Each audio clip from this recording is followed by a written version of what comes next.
Hi, everybody. I'd like to begin by introducing something that I'll be talking a little more about in the upcoming months and videos, and that is, I kind of sound like a broken record because I talk about this all the time, but daily mindfulness in everyday moments. This is really, really important, and it seems kind of like something we always hear about. You hear about meditation and mindfulness, and even those of us who are spiritual and really connect with our intuition and connect with higher guidance, we know this, but we don't always practice it. So here's why I believe it's really important and why I'm going to be doing a series of videos and on daily mindfulness in everyday moments. It's important because we still have our egos, right? We're humans. We still have negative thoughts that come up, worries, doubts, especially as women. We tend to beat ourselves up, and confidence can be a big issue. And we're being called upon, right? We're being called upon to share our gifts with the world. Many of you that I've worked with individually are working towards this, whatever that is, whether it's doing intuitive work with people, healing, maybe it's coaching. Everybody is being called upon in our different ways. We have unique gifts. However, we can connect with our intuition, and maybe some of us even get really detailed information from guides and angels, but it's a little different in terms of training our brain to let go of the negative stuff. So here's what I'm planning to do.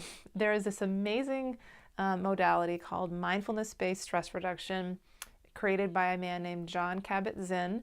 Probably many of you have heard of this already. He's written a lot of books, and one of them is called Full Catastrophe Living, which is a pretty big, thick book, but it's amazing. Wherever you go, there you are. He's done some CDs about mindfulness for beginners. Highly recommend anything by him. And he's created this institute out of the University of Massachusetts, and it's actually a stress reduction institute where people go and do this 8-week program. So I'm studying this a little bit in my own schooling through the Southwest Institute for Healing Arts, which is based in Arizona, and mindfulness is a big focus of what I'm doing. So I'm going to be modeling some of these videos in the series on the mindfulness-based stress reduction based on those 8 weeks. So it starts out with a real just core foundation of body scan, which is going through body parts and really just focusing an awareness on those body parts, which automatically relaxes us. And it's a real easy way to bring that focused attention, which is mindfulness, right? Starting with other kinds of ways of working with mindfulness, like walking or even, washing the dishes, going for a run, things like that are mindful, that maybe work for us. So the goal is to help you think about what would work for you in developing a practice of quieting your mind, which is what I really like to call mindfulness or meditation, which are a little different, right?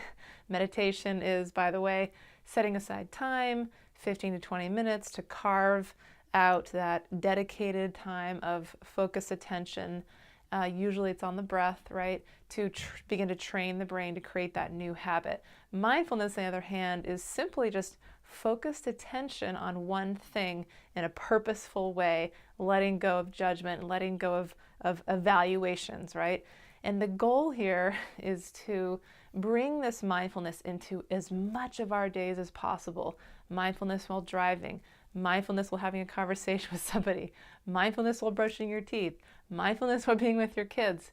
And that doesn't mean that you're sitting there, meditating and not talking to anybody. You're just being focused on the present moment. And this takes time, right? We're creating new neural pathways, neuroplasticity.